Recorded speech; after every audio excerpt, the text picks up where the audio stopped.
Welcome to another episode of ABCcubed. On my right is Ricky. Hey everybody, long time no see. My left, Saquon. Oh, I'm here, yeah. Today we have another debate for y'all. Today's topic will be e-readers. Basically, we're going to be talking about if e-readers will be able to replace real paper books, magazines, and such. Just a quick info on e-readers. E-readers are, to me at least, basically are dumbed-down tablet computers with minimal specs. To my opinion, if you get a tablet computer, you could do the same thing as any e-reader and much more. There's tons of companies that does e-readers these days. Just for a quick example, like Sony does it, and all the way down to Barnes & Nobles does this these days as well. You can purchase books through downloads, like getting songs from iTunes for your iPod. Price range anywhere from $100 to $600, depending what you want to get. Alright guys, so assume your positions and let this debate start.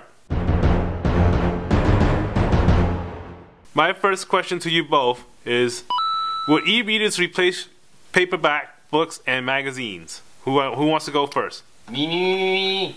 Yeah, let's start off. But anyways, as a business perspective, it's actually cheaper to manufacture, produce, and distribute it in the long run. Just as video games are being deployed has like a DLC and doing away the DVD boxes and cases and whatever those things that come with it.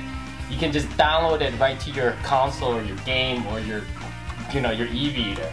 I mean, has a second type of benefit. It's also green. You no longer have to make those in factories anymore. So, I see it as it's cheaper, and better, and green. You left out the people who just likes the nostalgic feel of having an actual book in their hands or reading an actual newspaper. You know, like me, I actually don't like to read stuff online like PDFs and other stuff because you have to like look at the monitor because it's straight on your eyes. I just like to actually have a book and turn the pages actually, and so I don't know, it just gives me more of a good experience rather than just reading it off an electronic screen. So that's why I don't think it's going to replace books and magazines. Any rebuttal, Ricky? Well, you said the ease of eyes. So I'm looking at the Kindle here. The Kindle is actually the best against that one. I mean, for that one, because even though it has an electronic screen, it's actually not a true like LCD screen. It's not really backlit with light. It's actually dark, fonts or whatever. That's the most comparable e-reader I would see there. My second point would be, I would say it's convenient.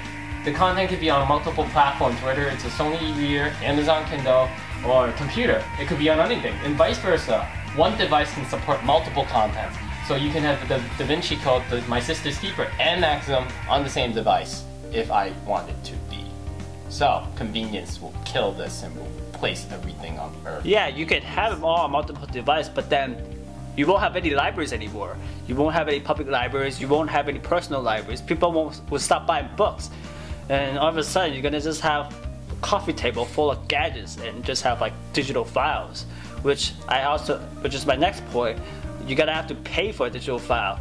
It seems like kind of weird. You pay for something to download just to read, but you don't even have any actual thing to touch and feel. You're not actually getting anything. Because right now, you can actually either pay for an MP3, but that's just a file, but you can also pay for the CD. At least you pay for the cover, pay for the case, pay for the actual CD. You have something to touch out of it. Now it's just an abstract file to pay for.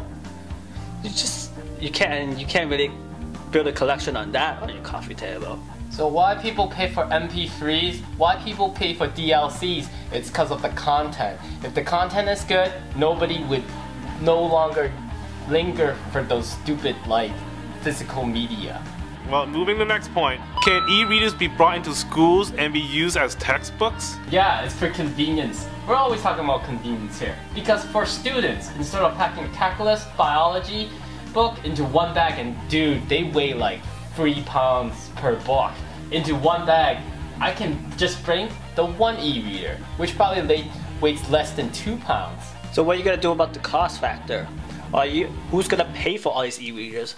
Are you just gonna force every student to buy an e-reader just to replace it as their textbook? Or you can just let them borrow it from the school at the school's expense? How about that? Good point. How about you, Ricky? What do you say? It's the same concept, actually. I mean, the concept would be you have to purchase books anyways when you go to college. If you purchase a book, you still have to go buy a book, go to the bookstore and buy a book. So why can't you just go to the bookstore and buy an e-reader, then buy your books? Well, you know what else do? If you let people buy, what if someone damages it? What if they break their e-reader? You gotta pay for that too. You gotta let them buy insurance. What if death? What if they get their e-reader stolen? Who's gonna cover that? What if they lost that and they can't afford another e-reader? I'm not sure, but the concept of losing or stealing is the same as stealing a book. So I don't see why people would steal a book or steal candy or steal food or steal your shoes. Who actually steal books or steal candies and steal shoes? I mean, I can understand for iPods and cameras and such, you know, those gadgets like that. But seriously, a book? You gotta be some sophisticated thief to steal a damn book. Well, I stole books when I was a kid. Well, that's just you. You're Darth Vader. You're weird. Well, I guess that's our debate. I hope you all have fun listening.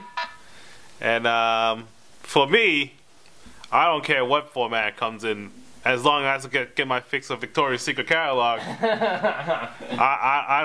I'm cool. So again, that's our podcast. And you have something to say?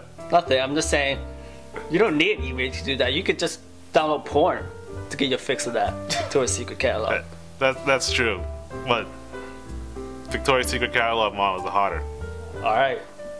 Yeah. He likes the tease. So, don't forget to check us out. Leave a comment. Check out other topics on our site on ABCcubed.com, or find us at Twitter or Facebook, and subscribe us on YouTube. Thanks for watching. Thank you. See you guys there.